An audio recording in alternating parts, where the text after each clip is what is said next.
Hello and welcome to the TigrePup channel. In this video, I'll be replacing my closure and experimenting with a new cut. If this interests you, then please keep watching.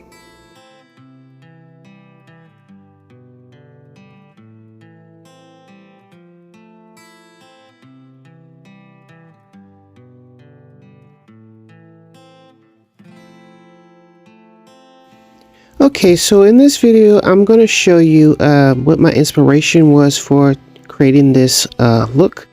Okay, so these are the looks that I was trying to go for. As you can see, it's a very tapered, shaved in the back.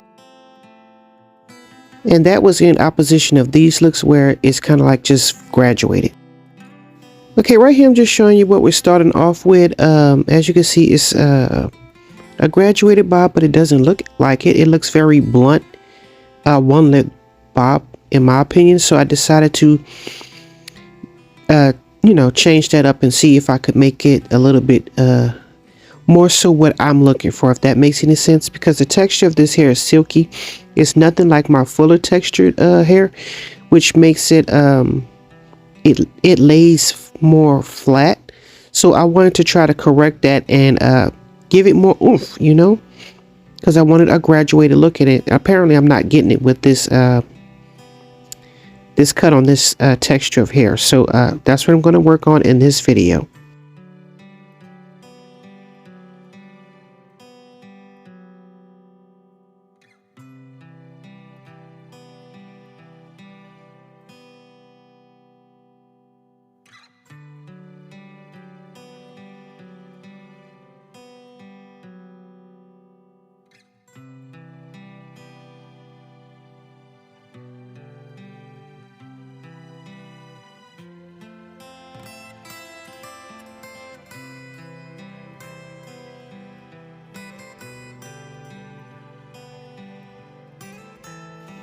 Okay, so here is what the closure is looking like. As you can see, it's almost bald or whatever you.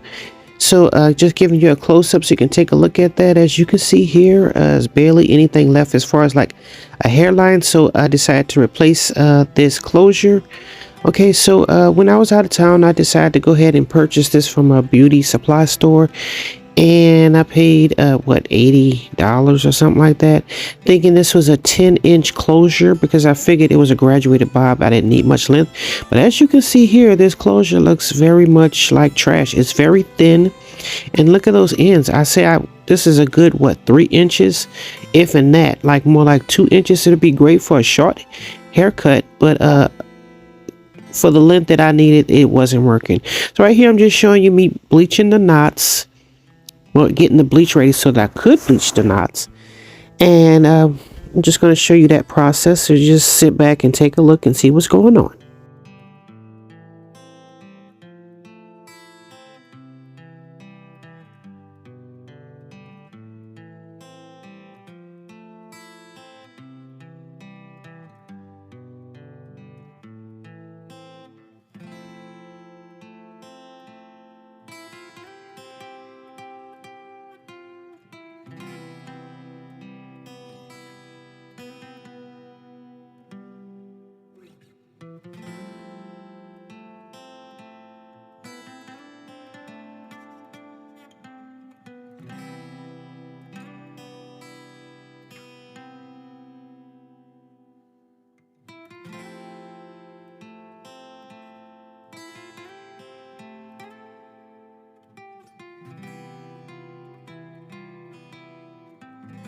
Okay, so just making sure I had the proper consistency before I applied it to the lace closure, and just applying it like this. So this is what I normally do when I do my lace closures. So yeah, just started out, I would include that into the process of how it all works and stuff like that. So just check it out.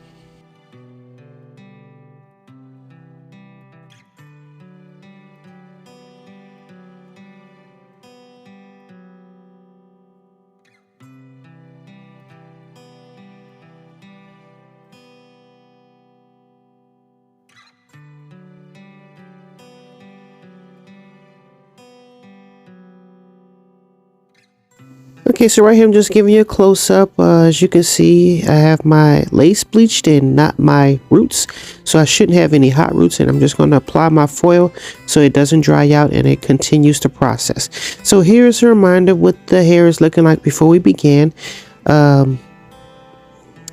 Pretty much a bald lace. I had to replace it, so we're just checking it out right here. I should have got a longer length or found a better company instead of going with my distributor like my first mind told me. But this is what happened when you go to the beauty supply store. Anyway, so this is what it's looking like after I've applied the new lace, but it was so short I had to do like a bang, and then I had cut the back, as you can see here, and that was a bit of a process here. This is what it looked like before I began cutting the back. This is a close-up of the back, as you can see here, the little shave I have going on. Tried to do the look I told you about in the very beginning because I wanted more of a graduated look, and I wasn't getting that from the haircut I had before. Okay, so this is what it's looking like. I've dyed this is the same wig. I've dyed it all black because I feel like I didn't want to damage it any more than what I had already done. And this is what the back is looking like, as you can see here. Normally I wouldn't have cut the bangs, but like I said, in the case of my lace closure that I purchased and how short it was, I had no choice. So yeah. Okay, so this completes this video. I hope you learned something in the process. I'm using a different format because my previous one just wasn't recording. Well, it was recording, but it wasn't allowing me to process my videos. I'll do a video explaining all of this. So I'm trying different video editors. So please excuse all of this stuff that's going on as far as like my videos coming out totally different than what they normally are. I hope you enjoyed this video and learned something in the process. Don't forget to like, comment, share, and subscribe. And as always, thanks for watching.